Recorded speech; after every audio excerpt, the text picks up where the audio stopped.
Hi, Jonathan York from Bay Financial Partners, looking at investment markets.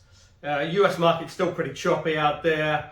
The latest employment data was a little bit stronger than anticipated, coming in at 390,000 versus forecast of around 325,000.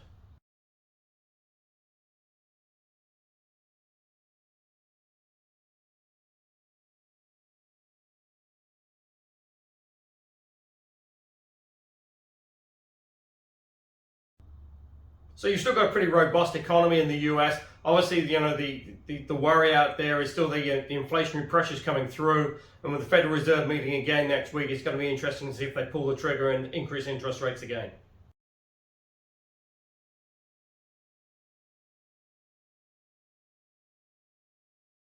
So it will be interesting to see if the Fed do increase interest rates next week, potentially another sort of 0.5% increase in interest rates.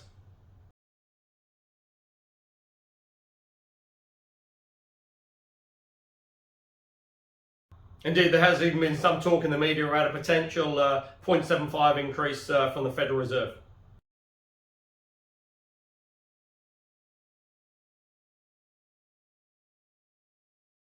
Though Fed Chair Powell appears to have ruled that out.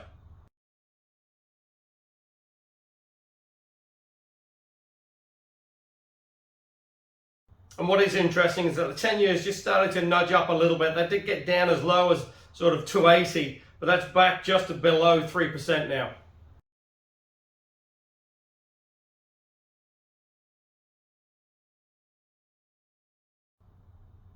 Now, as discussed here before, what is going to be very interesting is the next earnings season reporting.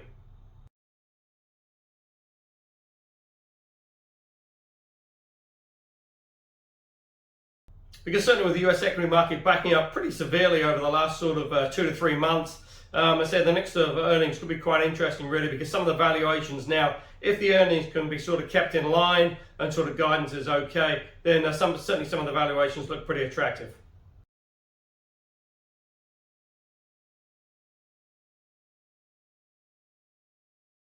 Now, interesting, the World Bank has come out and revised down its global growth forecast to 2.9%.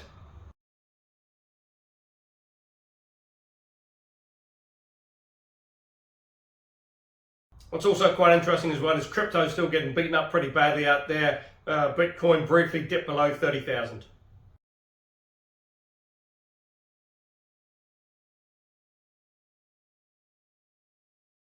So you have this reasonable sort of robust economy in the US, but obviously you've still got COVID.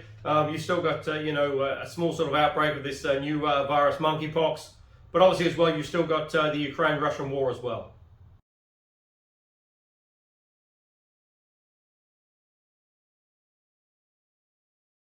And certainly the US seems to be stepping up its support there, giving Ukraine some slightly longer ranged missiles.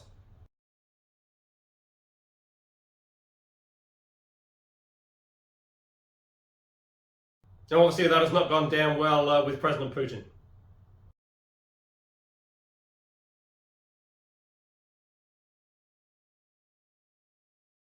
So oil is still trading well above $100 and is actually crept above that sort of 115 level now on WTI.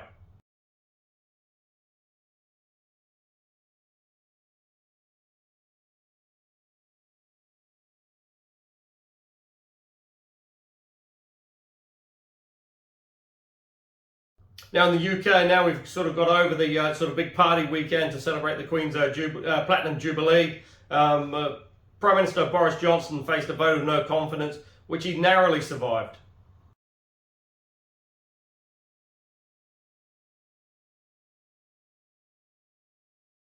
And in typical sort of spin, he sort of claimed it was a great victory and time to sort of move on. But when you actually break down the numbers, he has sort of lost support of around 40% of his party.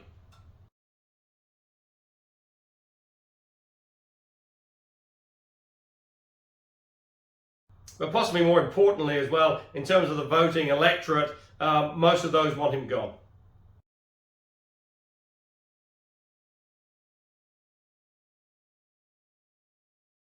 Even many hardcore Tory supporters.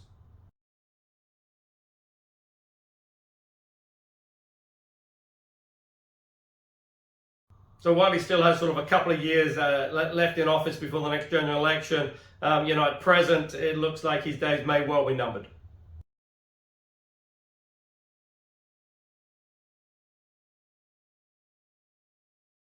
The big question is who would take over from him.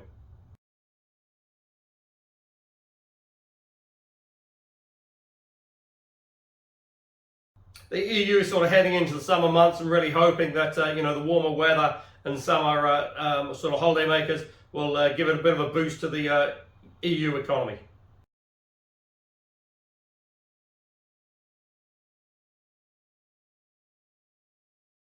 Although the French President Macron did come out with some interesting comments about sort of not sort of offending Russia too much in terms of its war with Ukraine, which certainly didn't go down too well with the rest of the European nations.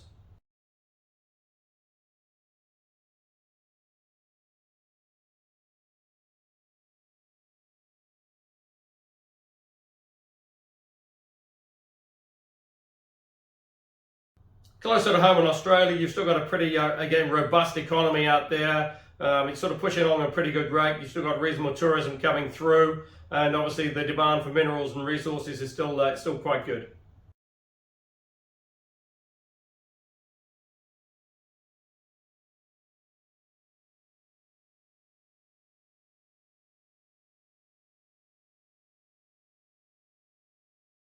And although the housing market is slowing just a tad on the back of the rate increases, it's still sort of pushing along at a pretty reasonable rate.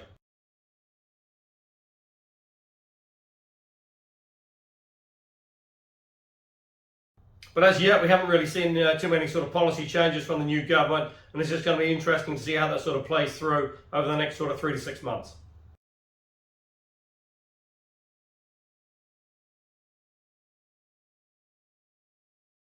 Now, that's certainly not the case here in New Zealand, as really the government sort of facing, sort of fresh criticism pretty much at every sort of turn at the present.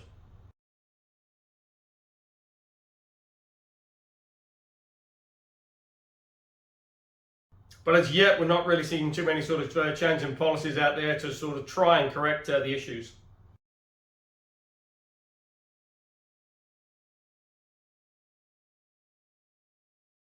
And obviously with the mortgage rate sort of going up pretty much all the time, on the back of the OCR increases, and talk now that the OCR may now peak at 4%. That's going to put quite a bit of pressure out there on the housing market.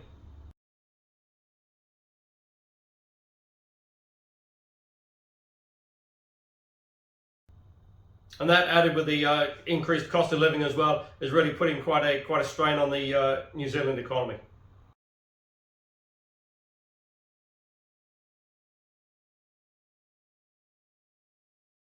And obviously still having some pretty major issues as well as supply chains.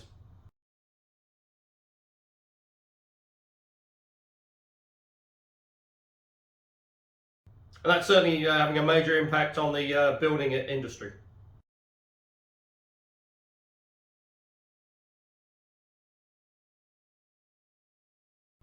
And also as well, it sort of seems to have dropped off the radar really, but COVID's still having a pretty major impact here, especially in the schools. Most of the schools now are operating almost sort of like on a 4-day week, with at least sort of 1 year having 1 day at home, through either COVID related issues with teachers or just shortages of teaching staff.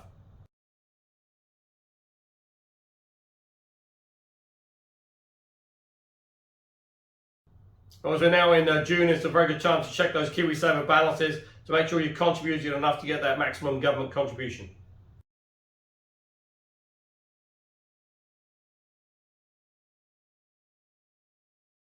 Now, certainly with the rising interest rates, that has sort of benefited some savers out there in terms of new bonds coming through, a sort of a 5-year plus, and have more than likely a 5% handle on them.